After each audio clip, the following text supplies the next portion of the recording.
Close reading. I know. If you are not a student, you probably think, oh, this whole video is not for me. Stop. If you have clicked this and thought you're curious, this is actually for you. This is basically for anyone who loves reading books. Close reading is about taking your reading level up a notch, not passing tests or writing excellent essays, although it can be a substitute kind of byproduct of that. But what I want this video to be is about the beauty of close reading and moving beyond superficial reading. I don't like that word. I really dislike that term because superficial implies that there's something shallow about reading a book for the sake of just the plot or how you enjoy it. And while superficial reading is relating to the idea of reading a book purely for what's on the surface, superficial reading or reading a book for the enjoyment of the story or the experience of reading that book is just as important and significant as any other types of reading. Deep reading, close reading, everything, particularly in today's world. Because you know what, let's have some fun in life, let's take it lightly in some areas, wherever we can, for goodness sake, because your heart and mind deserves it with everything going on. So for the sake of not sounding judgmental when I discuss this video, let's replace the term superficial with literal reading, even though everything is literal reading when we're talking about reading. But you know what I mean. Okay, so here's my question for you. Have you ever read a book and you wondered what all the fuss was about, particularly when it comes to the classics, the canon? Obviously, all good books are subjective, but there are many books which stand the test of time for reasons which aren't so obvious sometimes. And usually the reason as to why they stand the test of time lies between the lines of the text. So to introduce the concept of close reading, to give you an idea of what we're going into, I like to start with my biggest pet peeve, which is Jane Austen. Well, no, she's not my pet peeve. I love her. I've done videos about her in the past. But what I do find slightly irritating, my pet peeve as it were, is when people credit her work for standing the test of time by sort of reducing them to love stories, universal love stories. And yes, that's true, love is a universal experience, but what makes Jane Austen's books stand the test of time over billions of other romance and love stories out there requires looking at the text more closely. Her stories are primarily love stories, but Jane Austen was a war writer. And people often overlook that. Jane Austen was someone who read obsessively about British politics, and when you read her text closely, you start to notice how her novels are brimming with allusions and references to the Napoleonic War, to the point that they could be described as a constant feature of her writing. So Austen was a wartime novelist. Her brother Francis Austen fought in the Napoleonic Wars, and her brother Charles fought in the French Revolutionary and Napoleonic Wars. She has a lot of siblings, but those two are kind of the most important ones here. Now Jane, you see, was very close to her brother Francis, and their relationship can be seen sort of mirrored in her characters of Fanny and William Price in Mansfield Park. Now interestingly, when Jane Austen was writing Mansfield Park, she was reading Essay on Military Policy and the Institutions of the British Empire 1810 by Charles Palsy, which, yes, is kind of deep reading for a lady who likes to write about love stories. This essay critiqued the British government's failure to invest in a modern army to oppose Napoleon. The girl was reading her military writings and political history while she was writing her so-called love stories. Emma, for example, is by far Austen's most patriotic tale. You see the main love interest, Mr. George Knightley, very much in name and character, is the pinnacle of the English gentleman, Knightley. Also taking many characteristics from the chap he also not so subtly shares the name of, King George III. The challenging suitor, Frank Churchill, emphasis here on Frank as in Franc as in France, presents the French Revolution and the Napoleonic Wars and the threats that they pose to England, i.e. Mr. Knightley. It's all an allegory. Mrs. Hawkins Elton serves as a talking point for discussions on slavery and the slave trade, with yet again a not so subtle connection to her relationship with Bristol, the primary port of the transatlantic slave trade in England. And we can see from Jane Austen's letters that she was a huge fan of the abolitionist Thomas Clarkson. So it makes sense that she made the most dislikable character of her novel one that came from Bristol, kind of an allegory for the relationship of her commentary on the transatlantic slave trade. Additionally, look at the storyline here. You have this horrible girl who supplants Emma's with her wealth. She has £10,000 that supplants Emma, and it's insinuated that that £10,000 comes from unsavoury sources indeed. So that all being said, is that you can read Jane Austen. You can read who her characters like and who they dislike, who they fancy and who they reject.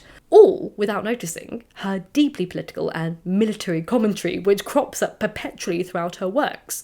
So let's first talk about what close reading actually is and how we can practice it to get more out of what we read without everything feeling like homework. You just start with reading for fun, and where your interest lies is where you dig deeper. But before we go any further, I'd like to take a moment to thank today's sponsor, which is Squarespace. Squarespace is an all-in-one website platform empowering individuals to create their online web presence or launch a passion project.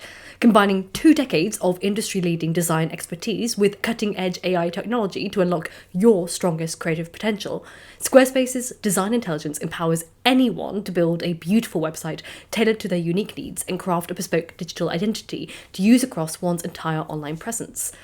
I recently designed my website to reflect Lady of the Library, but also the Annotated Mind, my newsletter and my podcast, and it was so easy to transform the look of my website from a brown looking one to a white looking one to reflect a more clean approach. And it's also a really fun process to do because I can drag and drop content where I want it. And you can run your whole business easily on Squarespace as a one platform solution, from receiving payments for the products you sell with a PDF files or books or whatever. Or people can just donate to your website if they like what you do and they just want to give you a tip. And customers can pay with popular payment methods like Klarna, Apple Pay, Afterpay and ClearPay. Squarespace also has activity scheduling facilities which allows customers to book appointments with you. So if you're a coach or you're doing a writing workshop like I am, things like that, people can book appointments with you. And Squarespace allows you to engage with your customers through email campaigns which are super simple to set up thanks to their email templates. So if you want to build your business or just build a beautiful website for your blogging leisure, go to squarespace.com for a free trial, and then when you're ready to launch, go to squarespace.com/Lady of the Library to save 10% off your first purchase of a website or domain.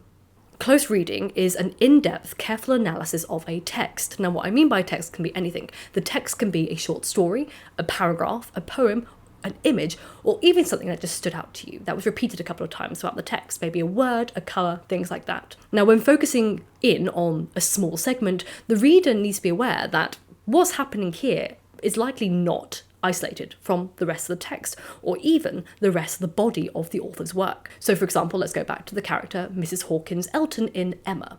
Now, I said all these things about, she relates to the slave trade. How did we get to this character, Mrs. Hawkins Elton, being related to Jane Austen's opinions on the transatlantic slave trade? Well, let's look at close reading of a particular section of the text. Quote, Mrs. Hawkins was the youngest of the 2 daughters of a Bristol merchant. Of course, he must be called, but as the whole of the profits of his mercantile life appeared so very moderate, it was not unfair to guess the dignity of his line of trade had been very moderate also. Part of every winter she had been used to spend in Bath, but Bristol was her home, the very heart of Bristol, and all the grandeur of the connection seemed dependent on the elder sister, who was very well married to a gentleman in a great way near Bristol, who kept 2 carriages.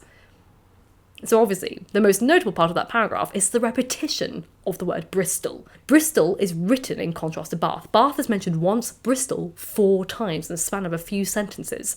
Now, Austen wouldn't have repeated this so much if she didn't want the reader to take note. Now, modern readers probably don't think too much of it. They may think it's a stylistic choice, something that was relevant, but obviously, it's deeper than that. I mean, we see here that the very snarky tone, which Austen is amazing for, the quote that says, "It was not unfair to guess the dignity of his line of trade."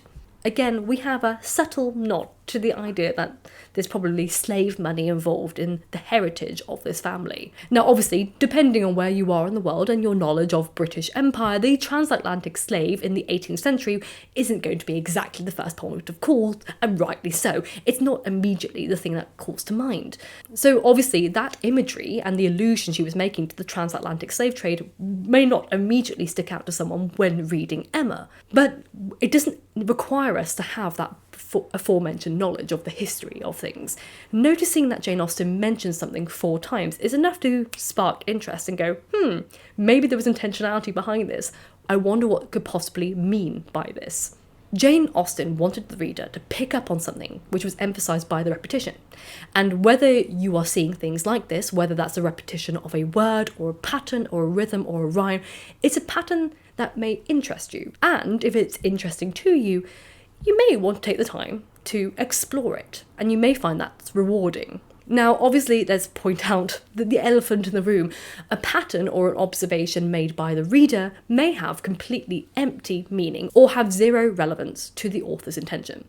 You know, the author may not have realised that they've used multiple references to Greek or Norse mythology throughout their book, for example, or they may not have realised they employed the imagery of music, dust, or the colour pink frequently throughout their work. However, even if the author was not intentional with their choices of imagery, vocabulary, or style, it doesn't make it any less worthy of reading into. Most of what we do on a day-to-day basis is unconscious or subconscious, and some of the choices we make, even with our writing, may be so natural to us that we don't even realise that it stems from different realms of inspiration. Certain patterns or trends that you notice when reading may serve as interest to you, the reader, and that in itself is valid, even if the author didn't intend it. You see, just because the author didn't intend for a pattern or point of interest to exist, doesn't mean it doesn't exist for you. And as such, you can find and read into different areas and points that you find interesting. For example, many BIPOC scholars have noticed racism in texts where white readership and scholars did not, or how white authors write about whiteness or blackness, etc. And many queer scholars have identified queer imagery or homophobia in texts that straight people didn't pick up on and haven't written about at all for years. And again, not as an extreme example, but I once read a book which featured an anorexic character. It's only like a paragraph long, the description of this eating disorder, but I was deep in my anorexia at the time, and I was appalled at how atrocious the stereotyping was employed by this author, who's an award-winning, very well-established author. So I sort of backtracked through the text and I dug into deeper sources and tried to figure things out online, because I wanted to see how or why they were presenting anorexia that way. Now, I didn't do this as a scholarly project, it was just purely because it stood out to me. And by doing that, I was able to pick up on the problematic choice of resources that this author had based their understanding and knowledge of the issue on, because they had picked some dodgy literature, to say the least. And then that also influenced how they wrote about mental health elsewhere, I could pick up on. Now, did the author intend for that one paragraph about an eating disorder, which basically did not even touch on the main theme of the book, to be analysed to death? No. They likely had no idea what they were doing. They just went through some material online, found bits and bobs from magazines and things like that to write about, and thought maybe that's a bit poetic. But it meant something to me when I was reading, and I found out a lot by just researching the phrases they used and the way they presented it. And that gave me insight into where the author was pulling their ideas from, and then maybe understand how damaging such media and literature was for people's understanding of eating disorders. So that's me just saying the things that you find interesting or pick up on may create a starting point which will tint how you read the rest of the text, or other texts by that author, or other texts of that genre, theme, or period. The only thing you really need when you're close reading is a solid argument as to why and how your reading of this text is important to the context beyond the text itself. So, for example, how and why were the anti-Semitic tropes employed by Victorian novelists such as Dickens important to our understanding of Jewish identity and reception in the period? Or how and why is Shakespeare's presentation of the concept of gender important to gender theory in the 21st century American politics? Okay, those sound like essay titles, which they can be, I'm not saying they're not, but it doesn't mean they have to be. It's purely for you to understand the realm of literature, how they're all connecting together, how they connect to you, how they connected back then, things like that. It's just more understanding of how this novel or text was constructed. Readers, both you and I, can take things away from the books that weren't really written with us in mind by authors of different time periods and languages and countries and beliefs, and yet we find either solace in them or intrigue or a connection. And that's what I think makes literature so phenomenal.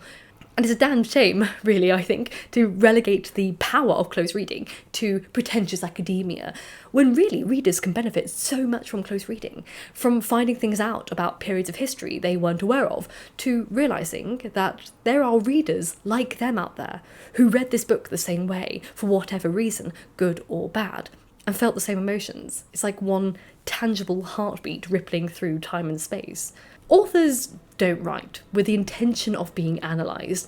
At least most don't. The pretentious ones do. I'm looking at you, Will Self. But ironically, those authors are usually the least interesting books to read closely. In fact, scrap that. They're least interesting books to read, full stop. because they're trying too hard to do something other than merely exist as a body of text that connects with the reader some way. You know, believe it or not, F. Scott Fitzgerald did not write about eyes and the green light throughout The Great Gatsby with the intention of being part of your school curriculum and making you want to scream into the void. It is just a very easy example of how to teach children how to close read, but it doesn't make it any less beautiful or significant. It's kind of overdone now because we all studied it, but it's still pretty powerful. So when close reading, it's not really about looking for clues about what the author intended, because we can rarely ascribe meaning to an author's intention unless they wrote diaries suggesting it. And especially if they're dead already, you can't go and ask them, really, can you?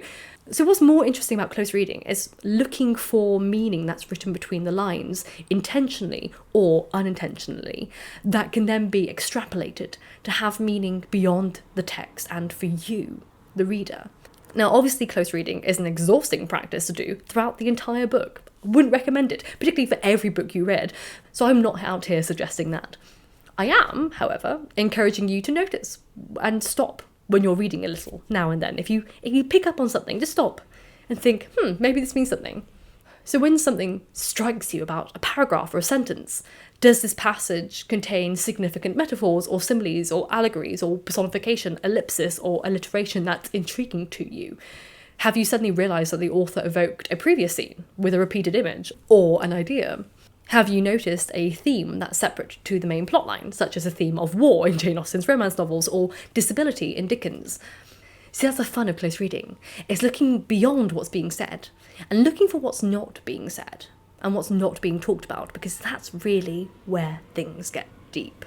So I'm going to ask you, if you're someone who has done close reading in the past and you discovered something that wasn't familiar, I want to hear about it. Share what book you were reading and what you discovered about it or what intrigued you, or something you picked up on and you didn't look into it. You're like, actually, that's kind of tippling away at the back of my brain. I've been thinking about that passage or that idea for a long time. Maybe I'll go revisit that book. Please let me know in the comments down below. Thank you so much, as always, for watching and subscribing. Thank you, as always, mainly to my Patreons for making this possible. Thank you for letting me be a literary nerd for a living. That just makes my life sublime. Thank you so much, as always. And thank you for watching and for subscribing. I have a podcast, The Annotated Mind. I also have a Substack newsletter thing as well, so you can check all that out. And a second channel, all linked down below. Thank you as always, and I will see you soon for another video.